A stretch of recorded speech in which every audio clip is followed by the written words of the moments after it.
Hola, bienvenidos al Evangelio, Teología y Vida de esta semana. Vamos a comenzar retomando el final del Evangelio del domingo pasado. Terminaba hablando de un castigo severo el Evangelio. El término que empleaba más que castigo era en griego dikotomesei, que significa será cortado en dos. Esto es interesante, pues la figura de cortar y separar aparece varias veces en la Escritura.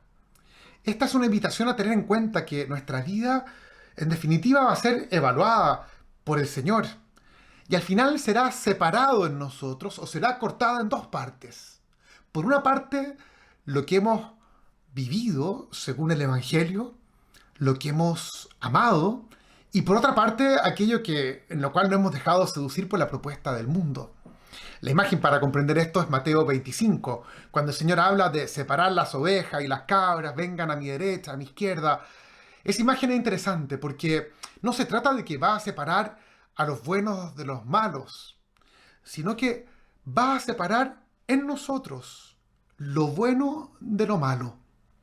Aquello que hemos amado, cuando dimos de comer al hambriento, o cuando dimos de beber al sediento, o vestimos al desnudo, o acogimos al forastero, será separado esa dimensión de nuestra vida de todo aquello que fue una búsqueda egoísta de nosotros mismos, cerrando nuestra vida al hermano. Al final, esta última parte, esta segunda parte, será eliminada, será borrada, será quemada por Dios. Esta semana, el Evangelio va a hablar de esta división. Esta vez no referida tanto al final de la vida, pero sino que se referirá a aquello que tenemos que hacer para distinguir lo que es del mundo y lo que es del Evangelio. Escuchemos la continuación del capítulo 12 del Evangelio de San Lucas que venimos leyendo estos últimos domingos. Jesús dijo a sus discípulos: yo he venido a traer fuego sobre la tierra, y cómo desearía que ya estuviera ardiendo. Tengo que recibir un bautismo, y qué angustia siento hasta que esto se cumpla plenamente. ¿Piensan ustedes que he venido a traer la paz a la tierra? No, les digo que he venido a traer la división.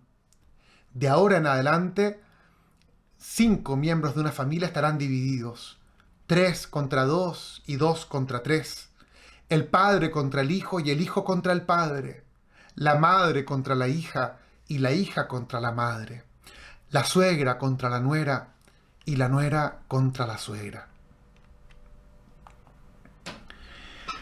Aparecen desde el principio de este Evangelio dos imágenes que son muy interesantes, que vamos a intentar profundizar en ellas: la imagen del fuego y la imagen del bautismo.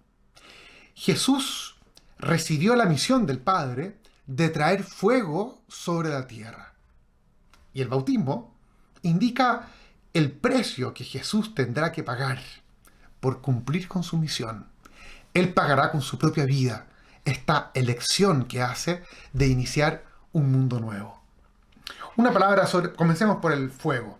El fuego siempre ha llamado la atención y en muchas culturas hace referencia al mundo de lo divino. Tenemos, por ejemplo, Prometeo, que le roba el fuego a los dioses. Para entender este fuego al que hace referencia Jesús en el Evangelio este domingo, es necesario que miremos al Antiguo Testamento. La referencia al fuego aparece 378 veces. Y el término hebreo es la palabra esh. Como el ruido de una llama suena. Así se llama al fuego. Vemos, en primer lugar, que en el Antiguo Testamento el fuego es una imagen de lo divino. Y vemos que constantemente Dios interviene en la historia a través del fuego. Por ejemplo, sabemos que Dios sella la alianza con Abraham con un fuego que hace pasar a través del animal que ha sido sacrificado. O sabemos que Dios desciende sobre el Sinaí como fuego. O la columna de fuego que guía a Moisés a través del desierto. O la emblemática zarza ardiente que vemos en este dibujo, que no se consume. O el mismo profeta Elías que invoca el fuego del cielo en el famoso sacrificio del Monte Carmelo. En Deuteronomio 4 dice que Dios es un fuego que devora. Todo esto nos habla del fuego como una imagen de Dios y también de su intervención en el mundo. Incluso vemos este fuego en el hombre, cuando Jeremías, por ejemplo, habla que de la palabra de Dios arde en su interior, como un fuego ardiente, dice, que no puede contener. Nosotros vemos esta imagen del fuego que arde, concretamente en el Nuevo Testamento, en los discípulos, cuando son llenos del Espíritu Santo en Pentecostés. Este Espíritu que desciende en forma de lenguas de fuego. Tenemos otra imagen también del fuego en el Antiguo Testamento, ya no referido a la presencia de Dios, sino que referido más bien a una purificación que hace Dios. Como el caso que vemos en esta pintura de Sodoma y Gomorra. Dios quiere eliminar el mal de Sodoma y Gomorra. El fuego purifica de la corrupción moral del mundo. Es un fuego que quema lo que perturba y molesta. Ya en el Nuevo Testamento, el Bautista, por ejemplo, anuncia uno que viene a bautizar con Espíritu Santo y fuego. Él dice, tiene la horquilla en la mano para limpiar su era, cosechará el trigo en su granero, y dice, pero quemará la paja con un fuego inextinguible. A nosotros nos suena al infierno, pero no es así. Se trata de un fuego que purifica del mal. Jesús no habla de un fuego que quema a las personas o que castiga a los que han rechazado su propuesta. Él no ha venido a eso. Cristo ha venido a rescatarnos, a todos. Jesús desea ardientemente un fuego, pero que no quiere quemar a la gente. Esta no es una referencia al fuego del infierno. Nunca habló de eso Jesús. Él no vino a quemar a los que hacen el mal. Algunos piensan que esta sería la forma como de purificar el mundo del mal, quemando a las personas que hacen el mal. Jesús habla del fuego cuando dice que la cizaña que se recoge luego se quema en el fuego.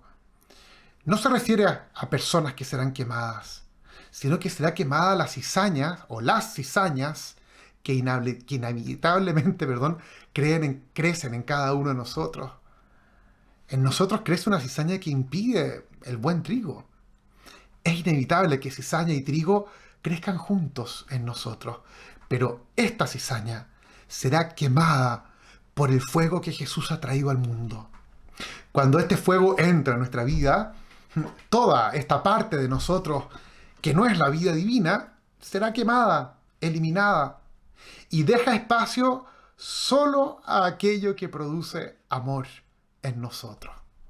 Ese es el fuego que Cristo ha venido a traer sobre el mundo, el que nos limpia a nosotros del mal y del pecado. Es el fuego que produce su palabra, es el fuego de su espíritu que viene a purificarnos y a transformarnos. El bautismo del que hace referencia el texto bíblico se refiere dice Jesús está angustiado, o tal vez dice con un deseo, hasta que se cumpla este bautismo. El bautismo en este caso está vinculado al fuego. Ser bautizado significa ser sumergido. Y en este caso se refiere a ser sumergido en las aguas de la muerte. Son sus adversarios los que han preparado esta agua de muerte para acallar a Jesús, para apagar este fuego para siempre, piensan ellos, que es el fuego de su palabra, el fuego de su amor, el fuego de su espíritu.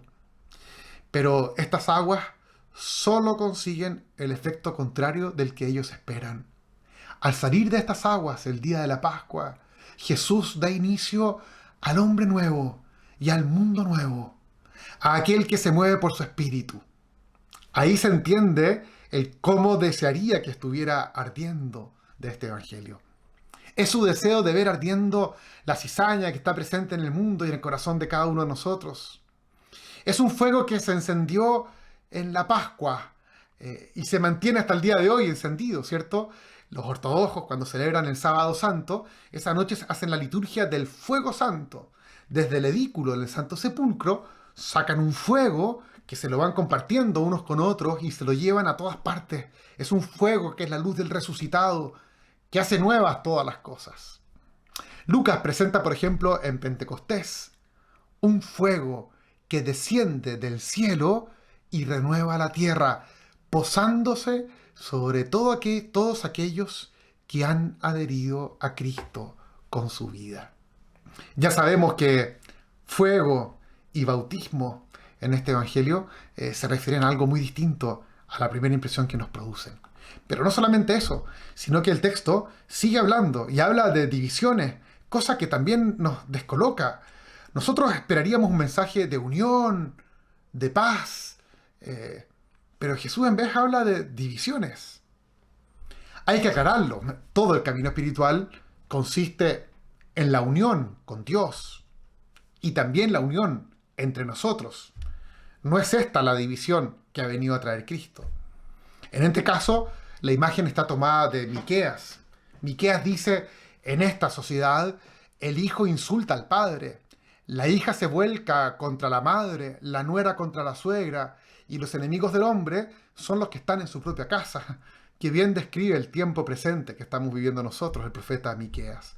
Bueno, Jesús utiliza esta imagen para anunciar la resistencia del mundo viejo a desaparecer. Son aquellos que se oponen a la novedad del Evangelio. Lo viejo y lo nuevo entran en conflicto. En este caso, la imagen del padre, la madre y la suegra indican esa tradición que se ha recibido, esa fidelidad a la tradición de nuestros antepasados. Tal vez lo nuevo viene representado en cambio por la nueva generación, por los hijos, por las hijas, por las nueras. Desde el principio, Lucas habla de una división que es inevitable, que causa Jesús al mundo. En este caso representada por la profecía, ¿se acuerdan? Del anciano Simeón, una espada, le dice María, atravesará tu alma. Nuevamente la división. Es el anuncio de una división dolorosa. Y es la división que se produjo en el seno de Israel, donde algunos aceptaron a Cristo y otros lo rechazaron. Incluso la persona de María se da este conflicto. Ella fue educada según la tradición de sus padres. Ella con José fueron personas fieles que observaban la tradición de Israel, las tradiciones. Le debe haber costado mucho entender y aceptar la novedad del Evangelio. Sin duda que desde la Pascua ella empieza a comprenderlo todo. Pero mientras tanto, como dice Lucas, ella iba guardando estas cosas en su corazón. Cuando Lucas escribe el Evangelio, él veía en las comunidades, que eran comunidades de judeo-cristianos se llaman, él veía que se daba esta separación, incluso dentro de las mismas familias. Un judío que se convertía en cristiano seguramente era repudiado por su familia. Esto pasa hasta el día de hoy con la conversión de los musulmanes. Cuando se hacen cristianos, son repudiados, golpeados en algunos casos, expulsados de la familia. En definitiva, hoy nosotros experimentamos también esta división en varios aspectos de nuestra vida, de nuestra sociedad. En primer lugar, en el mundo interior, el conflicto con uno mismo que genera el Evangelio. Cuando dejamos que el Evangelio entre en nuestro corazón, este Evangelio no nos deja tranquilos. Las cosas no pueden seguir como antes. Nos provoca una agitación interior que nos delata un egoísmo que está presente en nosotros, que intentamos camuflar o justificar de muchas maneras. El Evangelio también cuestiona la forma de administrar que tenemos de los bienes, de las riquezas. Lo hemos escuchado estos últimos domingos. Nos hace darnos cuenta de que en muchos aspectos seguimos siendo paganos y no cristianos en nuestra vida.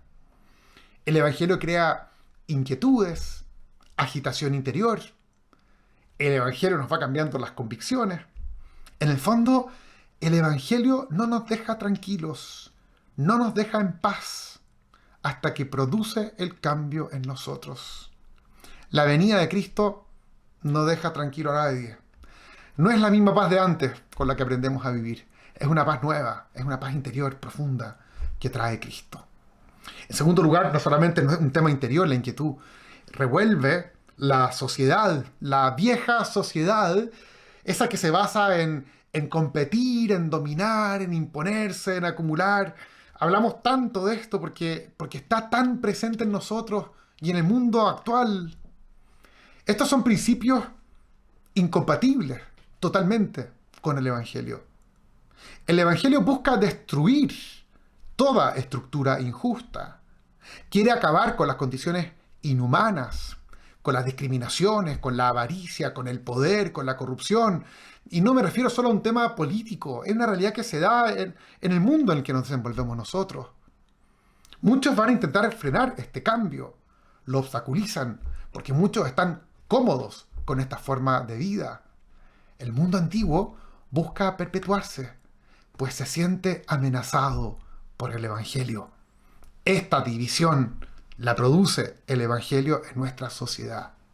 También en nuestras comunidades cristianas se produce esta tensión y esta división. Hay algunos que rápidamente van asimilando el Evangelio, la novedad que él tiene, se adhieren a ella.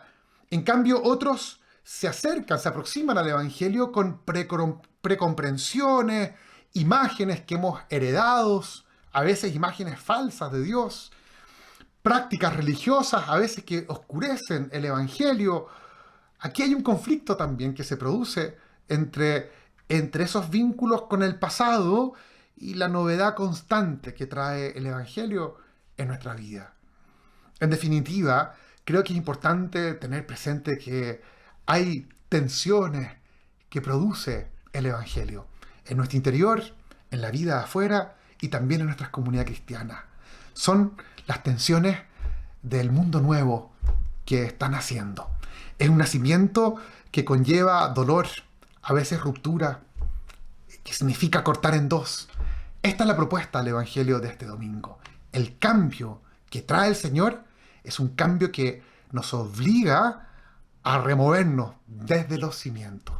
Tengamos la sabiduría de acoger esta propuesta del Señor, de introducirnos en este mundo nuevo como hombres y mujeres nuevos, cortando con lo antiguo. Les deseo a todos un buen domingo y una muy buena semana también.